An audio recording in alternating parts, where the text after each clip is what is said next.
muito bom dia a você que nos acompanha sempre na telinha da SIC TV, começando mais um Viver Bem, o programa que fala de qualidade de vida, de bem-estar e de saúde. A cada sábado, um novo tema, então, trazendo aí informações para vocês de casa, tá?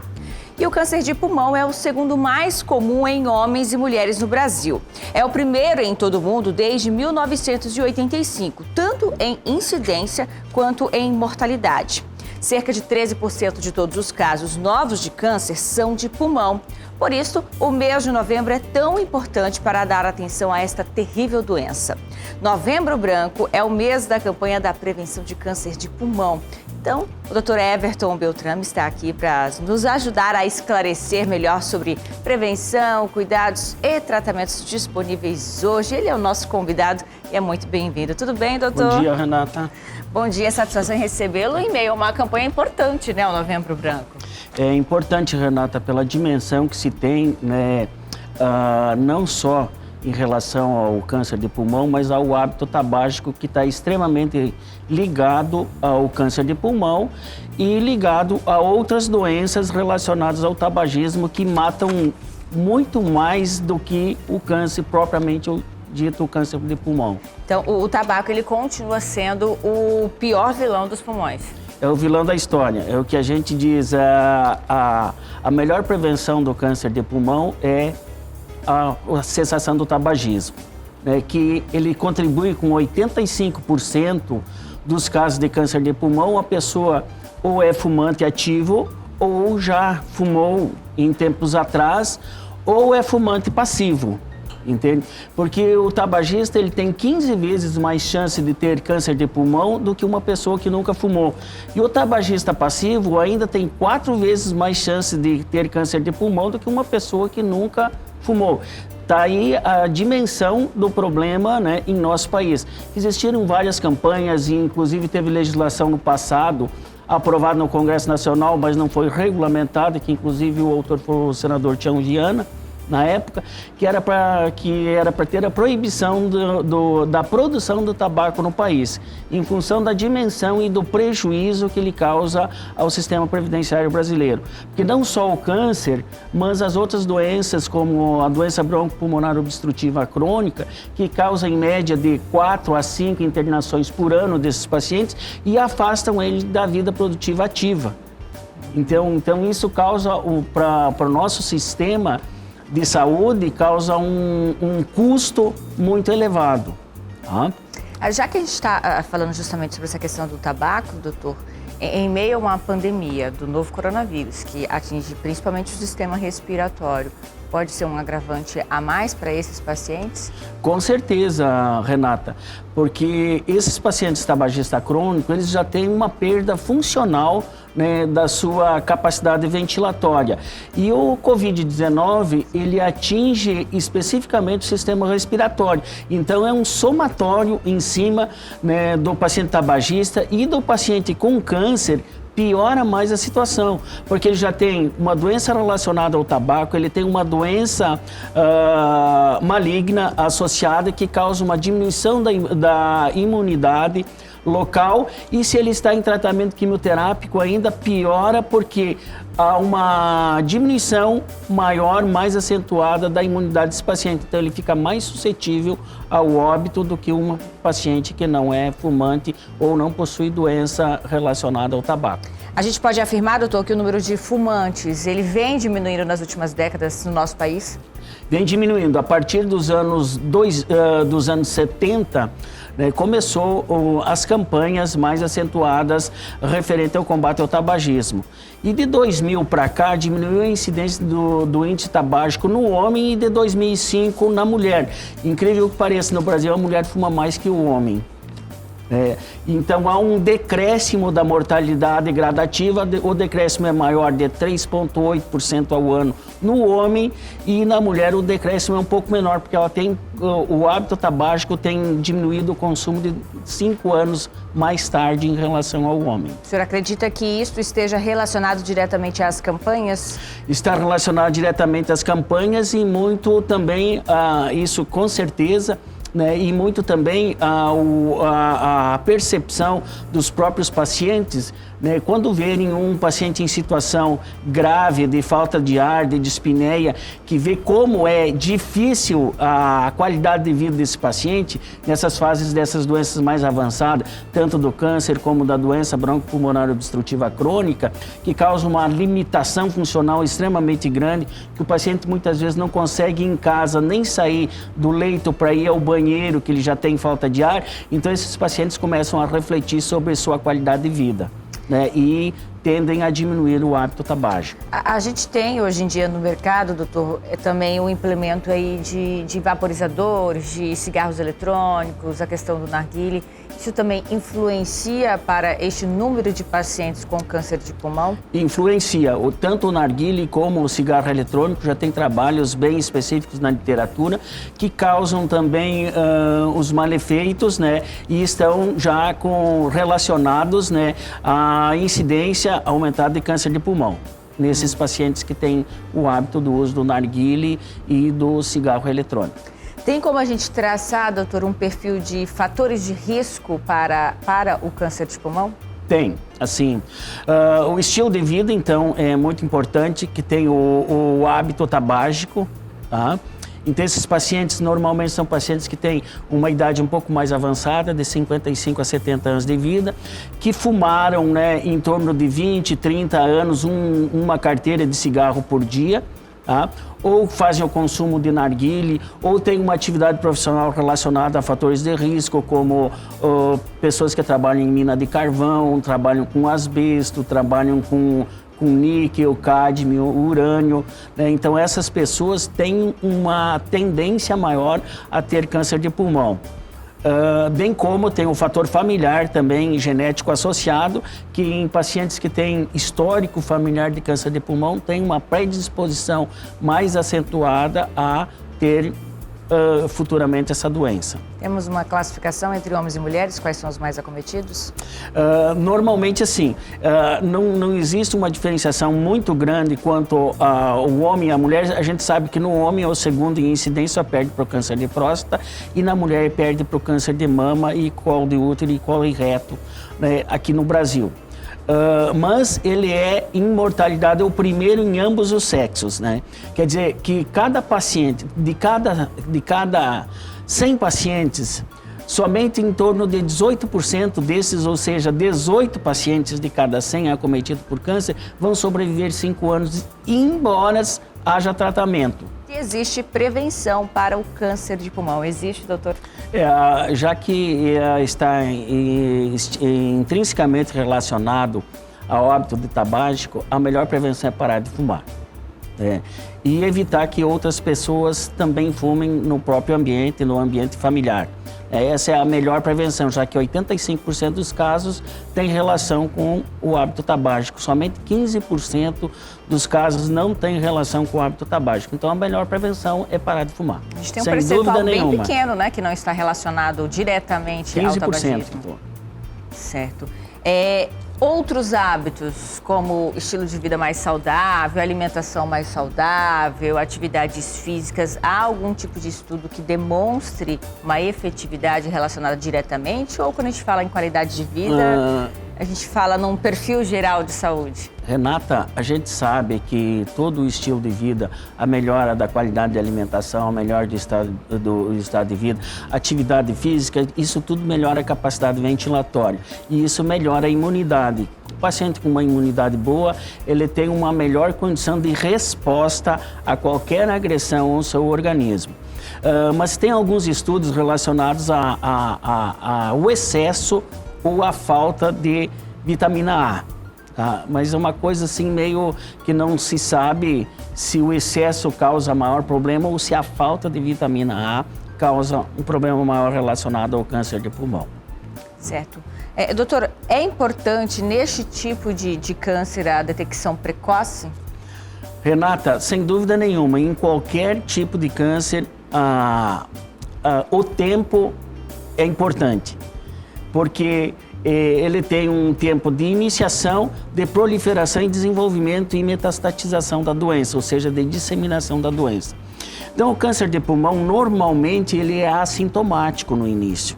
Por isso que nós só temos assim em torno de 10 a 20% dos casos tratáveis, né, do ponto de vista cirúrgico, que são tratáveis, em torno é uma taxa muito baixa. Mas os principais sintomas, quando ocorre e o paciente tem um estilo de vida com hábito tabágico associado, é que ele começa com alteração. Normalmente esse paciente já é um tossidor crônico, e daí ele começa a alterar o aspecto da tosse dele. Normalmente ele é um bronquítico crônico, ele tosse pela manhã, ele começa a ter surtos e episódios de tosse fora deste período. Isso já é um sintoma de alerta. Perda de peso, fadiga, mal-estar, presença de escarro hemoptóico, ou seja, com presença de raias de sangue, que muitas vezes, de forma errônea, é taxado como tuberculose, e a gente pega muitos casos assim no consultório da gente ou no próprio ambulatório do estado, que são pacientes que já perderam um tempo, 6 meses, trataram previamente para tuberculose sem um diagnóstico empírico. E depois a gente vai ver realmente esse paciente tinha um câncer de pulmão, porque ele foi mal avaliado muitas vezes lá nas fases iniciais. Então, quando esses pacientes tiverem algum desses sintomas, devem procurar um serviço médico ou ir para um serviço médico especializado. Tem no estado, tem um ambulatório da pneumologia, tem um ambulatório da cirurgia torácica ou na iniciativa privada, mas que procurem um especialista na área definitiva de pneumologia ou cirurgia torácica. Certo, já que existe uma dificuldade, doutor, então na questão dos sintomas, vamos reforçar, então, colocando na tela os principais sintomas do câncer de pulmão. Como o senhor disse, existe aí uma tosse persistente. A gente pode dizer que esse é o primeiro sintoma que costuma ser identificado pelo paciente como suspeito? É assim, Renata, depende muito, porque o câncer de pulmão depende muito da localização dele dentro da árvore respiratória. Um sintoma tem maior incidência em determinadas localizações e outros sintomas passam muitas vezes batido. Por exemplo, uma lesão periférica, ele é praticamente assintomático. A maioria das vezes é um achado incidental ao raio-x. Se ele tem uma apresentação central, ele começa com mudança da tosse, ele pode ter escarro com sangue, né? Ele pode ter falta de ar, né, acentua a falta de ar, perda de peso, letargia, né? Então são esses assim, por isso que é uma doença muito ingrata, né? Então ele depende de vários fatores, além do tamanho da lesão, a localização onde ele está dentro da árvore respiratória, que pode causar maior ou menor sintomas. Muitas vezes você tem uma lesão maior, quase assintomática, e uma lesão menor na árvore respiratória central, muito mais sintomática. Estamos no Novembro Branco, falando sobre o câncer de pulmão, reforçando na tela, então, os principais sintomas deste tipo de câncer. Temos aí a tosse persistente, escarro com sangue, dor no peito, rouquidão, piora da falta de ar, perda de peso e de apetite, pneumonia recorrente ou bronquite, sentir-se cansado ou fraco. Nos fumantes, o ritmo habitual da tosse é alterado e aparecem crises em horários incomuns. Então, esses são os principais sintomas, porém, como o senhor havia mencionado, é difícil para o paciente identificar esses sinais e, normalmente, por isso, a gente pode dizer que o câncer de pulmão tem uma incidência alta de mortalidade, doutor? Porque a maioria das vezes, Renata, quando se faz o diagnóstico, ele já tem 80% dos casos já estão em estágio avançado da doença. Então, é o que eu estava comentando contigo. Muitas vezes a localização da doença é periférica, então ela passa um longo tempo assintomático, mas o tumor está lá crescendo. E muitas vezes essa lesão, ela é o achado incidental, que a gente chama. O paciente vai fazer uma consulta médica por outros sintomas e se é solicitado um raio-x de tórax, no qual vai aparecer a lesão e o paciente refere que não tem sintoma nenhum, mas a lesão já está lá. O senhor comentou que entre os fatores de risco também está a questão da idade, mas o câncer de pulmão ele pode se manifestar em um paciente mais jovem, que tem hábitos de tabagismo ali intensos ou precoces? Pode, Renata. Nós já tivemos aqui, que eu já operei, vários casos até de paciente de 28 anos, paciente de 30 anos e não fumantes, mas eles entram naqueles 15% a 20% não fumantes, entendeu? Então, é mais raro, mas pode acontecer. Mas a idade média é de 55 a 75 anos. O diagnóstico, como é que vai ser feito, doutor? Aí que tá, Renata, muitas vezes o paciente que apresenta alguns desses sintomas que a gente já mencionou previamente, ele deve procurar, e o primeiro exame a ser feito é um raio-x de tórax, tá? Que ele é o exame mais básico, existe em qualquer lugar do estado, como a gente diz quando dava aula, sempre diz até em Espigão do Oeste existe raio-x de tórax. Então, em qualquer município do estado tem esse exame. É o primeiro exame a ser solicitado. Tendo uma suspeita no raio-x, se parte para uma tomografia computadorizada para ver mais a localização mais precisa dessa lesão, quais são as características dessa lesão. Posteriormente, se faz uma endoscopia respiratória, que essa endoscopia respiratória é para verificar a localização da lesão e se tirar fragmentos dessa lesão para que se faça o estudo anatomopatológico e se faça a classificação dessa lesão, né? Esse exame a gente tem disponível aqui no Hospital 9 de Julho, né, com um médico qualificado, registrado em endoscopia respiratória no Conselho Regional de Medicina e no Hospital de Base. Então, assim, é importante para a biópsia para a gente classificar qual é esse tipo de tumor, porque existem vários tipos de câncer de pulmão e cada um tem um tratamento específico. Certo? Aí, posteriormente, a gente faz o que chama de estadiamento. Seria ver em qual grupo este paciente vai se encaixar, para qual vai ser o melhor tratamento para ele. Se é cirurgia, se é quimioterapia, se é radioterapia, ou se é uma associação desses três. Os tipos de tratamento, os diferentes tipos de tratamento, e inclusive sobre o diagnóstico. Na sua visão como especialista, o SUS hoje ele está preparado para todo este caminho do diagnóstico e incluindo os tratamentos adequados para os pacientes do câncer de pulmão? Está, Renata, sim, foi boa muito pertinente essa tua pergunta. Hoje a gente tem vários locais de atendimento do Sistema Único de Saúde aqui, propriamente no estado de Rondônia, né? Tem o Hospital de Base, que a gente tem um ambulatório especializado de oncologia torácica, tá? Para fazer os tratamentos, a investigação inicial, diagnóstico e tratamento cirúrgico. Né? Bem como tem o Hospital de Amor da Amazônia, né? Que eu trabalhei lá desde a abertura até março desse ano, que eu saí do hospital, mas também tem a estrutura para fazer todo o ciclo de atendimento lá, inclusive com tratamento complementar com rádio e quimioterapia. E tem a Clínica São Pellegrino aqui também no estado de Rondônia, que atende esses tipos de pacientes no que tange a quimioterapia e radioterapia, ou seja, o tratamento complementar, que não é feito no hospital de base, né? Tratamento pós-cirúrgico ou depois do diagnóstico, se é um paciente que não é mais cirúrgico, também a São Pellegrino complementa. E tem em Cacoal, né, o Hospital de Câncer, que é o Hospital Comboni, que também está qualificado para fazer o tratamento oncológico clínico, seja rádio e quimioterapia. É feito lá. O tratamento cirúrgico não, mas o tratamento complementar eles estão qualificados também para executar em Cacoal.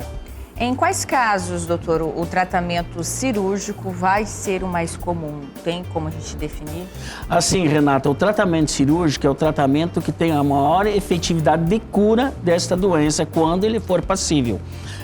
A gente estava participando de uma discussão há 2 semanas atrás com o professor Camargo, que é o pioneiro em transplante pulmonar na América Latina, e com a doutora Paula Ugaldi, da Universidade de Liverpool, de Quebec, do Canadá, sobre os tratamentos cirúrgicos de doença mais avançada, que é o que a gente está propondo hoje. A gente está ficando um pouco mais corajoso no tratamento cirúrgico em doenças mais avançadas, em casos selecionados. Mas assim, somente 10 a 20% dos casos são tratados cirurgicamente quando diagnosticados, porque a maioria dos casos, né, já a partir do diagnóstico, a doença já está em estágio avançado. E os tratamentos complementares, muitas vezes, além do tratamento cirúrgico, há necessidade de associar o tratamento quimioterápico e ou radioterápico, ou antes da cirurgia, ou para complementar o tratamento cirúrgico, né? E esses tratamentos são feitos aqui em Porto Velho mesmo, ou em Cacoal. A gente pode dizer que esta linha de tratamentos, a não cirúrgica, ela vem evoluindo nos últimos anos? Vem evoluindo com novos quimioterápicos, com terapia-alvo, né, que são terapias específicas em alguns genes, né, que esses tumores produzem, né, e a hormonioterapia também evoluiu muito nos últimos anos, assim, é uma coisa que a gente nos últimos 10 anos deu um salto muito grande nas terapêuticas complementares referente ao câncer de pulmão. Uma vez diagnosticado esse paciente, doutor, a gente sabe que existe uma certa resistência quanto ao hábito de fumar, né? Para o paciente deixar de fumar. Este paciente, uma vez diagnosticado, ali naquele momento, existe essa dificuldade, essa barreira para que ele largue, para que ele deixe o cigarro, ela costuma continuar? Renata, assim, tem alguns pacientes que eles já param de fumar quando ele vem à consulta. Eles dizem, eu parei de fumar, já faz 4, 5 meses que eu não fumo. Por quê? Porque esse paciente, quando ele sente que o cigarro está fazendo mal, é que ele vai procurar o serviço de saúde. Então ele por si já para, mas algumas pessoas não conseguem. Né? E para isso existem os programas de cessação do tabagismo, né? No Sistema Único de Saúde. Os CAPs estão qualificados aqui em Porto Velho a realizar esse tipo de tratamento, né? Então esses pacientes precisam de um apoio, de um tratamento multiprofissional, ou seja, com auxílio de psicólogo, auxílio de psiquiatra, auxílio de assistente social, e é muito importante o componente familiar dar essa estrutura de apoio para esse paciente. Sem isso, o paciente não consegue, muitas vezes ele não consegue parar o hábito do tabagismo, tá? E é muito importante no tratamento porque muitas vezes não só o câncer, mas ele tem outras doenças associadas ao tabagismo. Normalmente o paciente com câncer de pulmão, ele é um DPO-cítico. Quer dizer, ele já tem problema de falta de ar, já tem enfisema pulmonar associado. E esse paciente, quando ele cessa o ato de fumar, essas doenças param a progressão ou progredem de uma forma mais lenta, quer dizer, ele vai ter uma melhora da qualidade de vida, não que parar de fumar vai curar o câncer dele, mas melhora a qualidade de vida dele. Então isso é muito importante, porque um paciente assim, o paciente tabagista, quando ele está em fase terminal, é muito angustiante, tanto para a família como para o paciente, porque ele quer respirar e ele não consegue. Se você tapar o nariz, fizer uma experiência por si só, tapar teu nariz e tentar ficar mais de 1 minuto sem respirar, você vai ver a angústia que começa a dar para você. É isso que o paciente vai sentir na fase terminal, que ele não consegue levantar da cama. Ele já morre de falta de ar, começa a ficar azulado, roxo, né, e cai muitas vezes em hipóxia por falta de ar, falta de oxigenação, né, que o pulmão não consegue captar para mandar para os outros tecidos. Quer deixar uma mensagem final para o nosso telespectador, doutor? Bom, eu primeiro quero agradecer pelo convite da SIC TV e do teu programa, Renata, por poder esclarecer um pouquinho sobre a importância das doenças causadas pelo tabagismo, né, e principalmente o câncer de pulmão, que é a minha área específica de trabalho. E gostaria de dizer assim, que a melhor prevenção do câncer de pulmão é realmente parar de fumar. Tá certo, a gente quer agradecer a sua participação mais uma vez, doutor. Agradecer também à Celibras por nos ajudar a levar esta e outras informações a todos os públicos, principalmente se tratando de campanhas de saúde pública, né? Agradecer a você de casa que nos acompanha todos os sábados aqui na programação da SIC TV. Lembrando que no próximo fim de semana nós estamos de volta com um novo tema. Ótimo fim de semana a vocês, pessoal. Fica a mensagem do nosso programa de hoje. Tchau.